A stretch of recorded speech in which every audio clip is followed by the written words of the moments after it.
8h42. Il décrypte l'actualité à sa façon, il fait pas de cadeaux, mais il nous fait du bien. Nicolas Canteloup et Julie pour la revue de presse.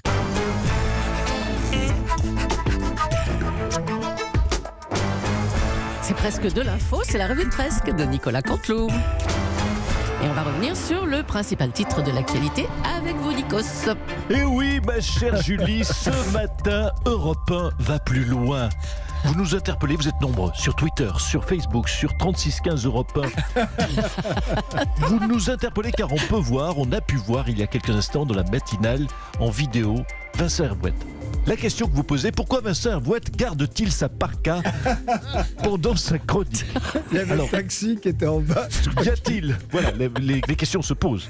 Y a-t-il un problème de chauffage à Europe 1? Vincent Hervouet était sur le départ avec son taxi qui attendit. Vincent Hervouet a-t-il créé un nouveau concept, l'Uber chronique ou la chronique rapido? Votre chronique livrée n'importe où dans Paris en moins de 30 minutes, sinon les olives noires sont remboursées. Là, on a des infos. A priori, il est reparti. Il doit être sur Fun Radio. Ou... Bon, tant qu'il fait pas sa chronique avec le casque, ça va. Et puis sinon, l'actualité ce matin, c'est bien sûr Emmanuel Macron qui a rencontré hier une centaine de femmes en Gironde. Vous les femmes, vous les châles. Quel séducteur, notre président, décidément. Bonjour. C'est Dominique Laurenti. Ça faisait longtemps qu'on ne s'est pas vu chez Agar. Bonjour Dominique Strauss-Kahn. Alors comme ça, vous l'annoncez, Emmanuel Macron a passé la soirée enfermé avec une centaine de femmes. Oui, même plus que ça, 400. J'ai envie de dire petit joueur, franchement. Bon, non, franchement, moi aussi des soirées avec une centaine de meufs, j'en ai organisé. Mais j'avais quoi? 17 ans, 18 ans. J'étais encore un jeune puceau.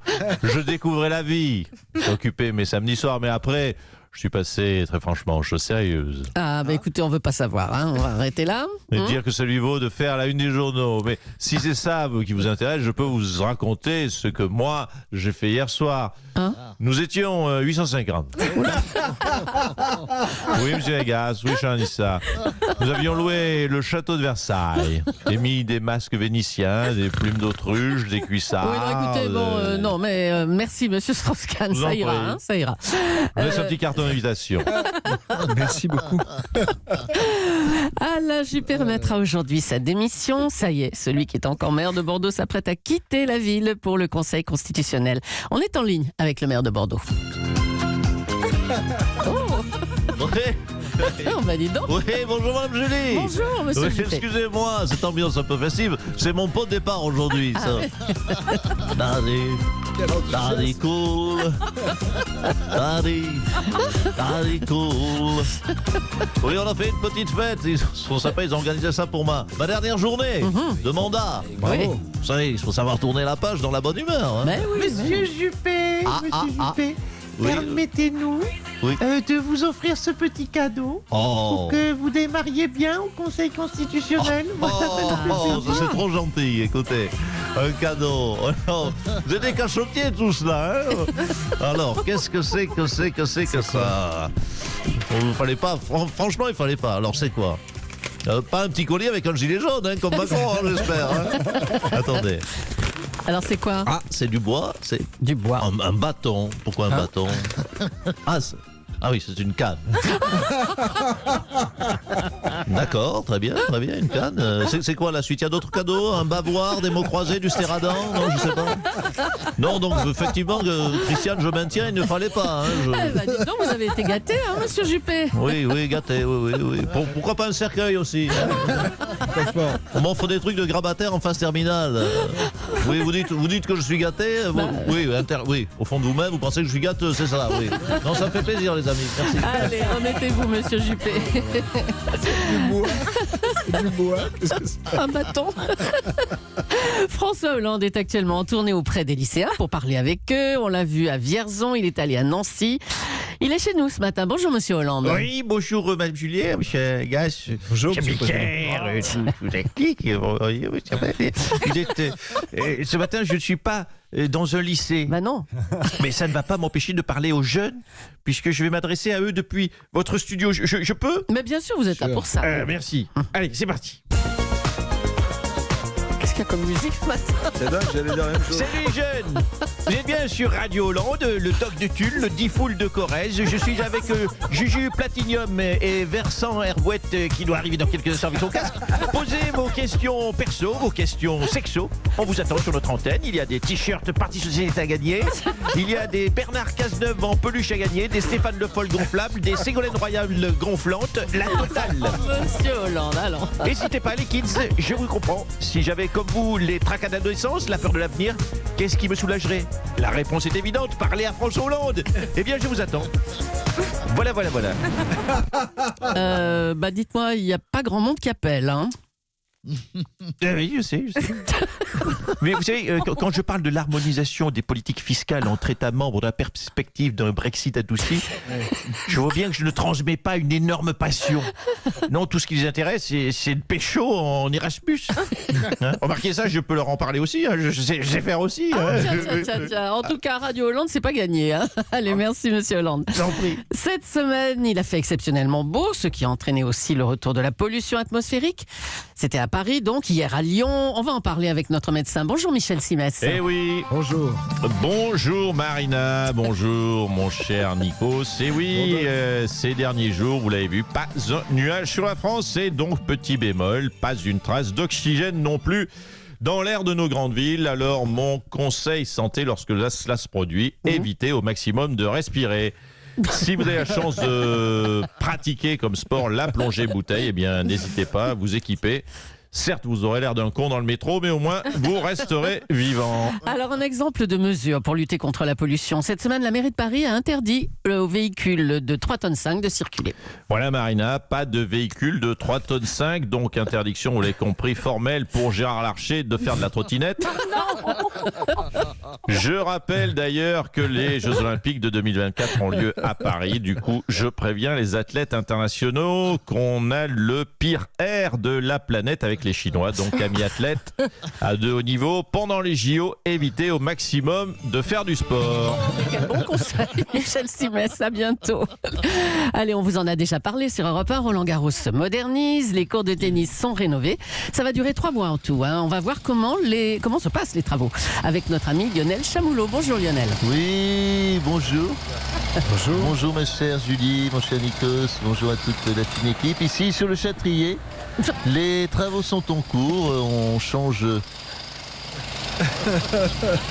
le revêtement, on change également les sièges des tribunes. On ne change pas hélas les joueurs français. Allez. Les joueurs français. Alors on aperçoit en tribune le Romain Piotr qui est à côté de Kevin, joli coup droit de la masse de chanté de Piotr dans le parpaing, pardonnez-moi, que tient Kevin et le Polonais donc qui mène un parpaing à 0. Bon, écoutez, vous pensez que les travaux seront finis pour le tournoi ? Écoutez, attendez, parce que c'est au tour de Kevin de frapper à coup de masse. Oula, oh non, oulala, il s'est envoyé la masse dans le tibia droit. Oula, apparemment ça saigne, ma chère Julie. Je consulte le dossier médical de cet ouvrier. Il s'agissait de Kevin. Oui, Kevin Tsonga.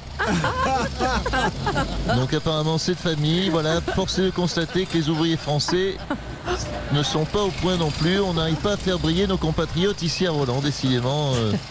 À vous, Jules. Eh bien, merci Lionel Chamoulot.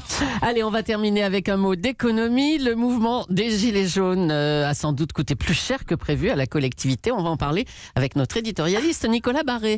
Allô Nicolas. Oh. Oui, bonjour Julie.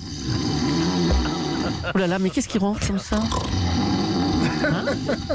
Attendez, Nicolas. Julie, parlez un peu moins fort s'il vous plaît. Pourquoi? J'ai Ursula, mon amoureuse, qui dort encore, elle fait la grasse mat. Attendez, je ferme la porte.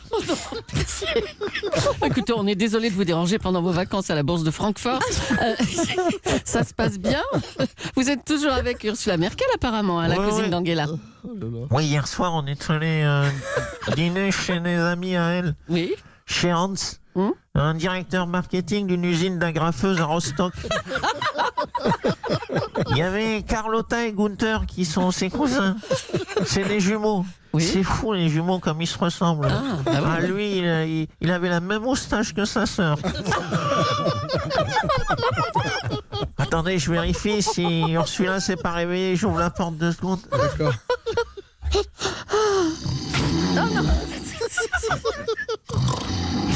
Oh non, pitié. Elle n'a pas le sommeil léger. Bon, bref, mais ils se Alors. sont tous connus en Allemagne de l'Est. Quand ils travaillaient ensemble dans une usine d'automobile. Ouais. Ils travaillaient sur les plaquettes de frein. Ils faisaient bouillir du carton pour fabriquer des plaquettes de frein qui leur distribuaient dans toute l'URSS. Ah, dis donc. Bon, en fait, un bon dîner, quoi. Ça s'est bien passé hier soir, finalement. Ah oui, c'est super. D'autant plus Bon. qu'il y avait du gratin de chou-fleur. Oh là C'est là. le même que chez ma tante Christiane à Juvisy. Ensuite, Ursula m'a invité chez elle. C'était touchant. Elle m'a embrassé et j'étais sur mon lit. Ouais. Et elle a fait un saut de l'ange pour me sauter au cou. Ça m'a enfoncé de 25 cm dans son matelas épais d'un multispire. Comme si c'était de la pâte à modeler. Et puis elle n'a pas contrôlé, elle m'a cassé dedans, j'ai pris en mâchoire. C'est le sexe à pile, j'y peux rien. Ah, bah oui, mais bon, ça va quand même. Hein. Moi j'ai rien senti, Ah, bon. ça m'a assommé direct.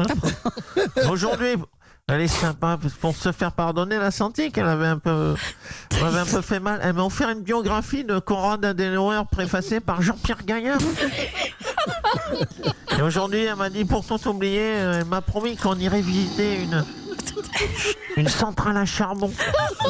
C'est vraiment la femme de ma vie. Ah, mais faut la réveiller, là. Hein. Ursula, la maîtresse Oh là là. hypothétique. De Bah notre zut, c'est confrère. fini les Ah vacances. oui, c'est fini, les il va vacances. être obligé de la quitter. Il va Bah oui. revenir. Ah ouais, on l'aura plus lundi. Un zut, amour alors. de vacances, ouais. Lundi, le vrai Nicolas Barré sera de retour. C'est le patron des Échos et c'est un journaliste qui a beaucoup d'humour et qui est surtout très très brillant et que Nicolas Canteloup aime parodier, pasticher depuis quelques temps et notamment cette semaine, on l'a beaucoup vu. Ben oui. Les vacances de Ben Nicolas oui. Barré, c'est comme les vacances du petit Nicolas, c'est indémodable et ça fait du bien. Merci beaucoup Julie. C'était la revue de presse avec Nicolas Canteloup.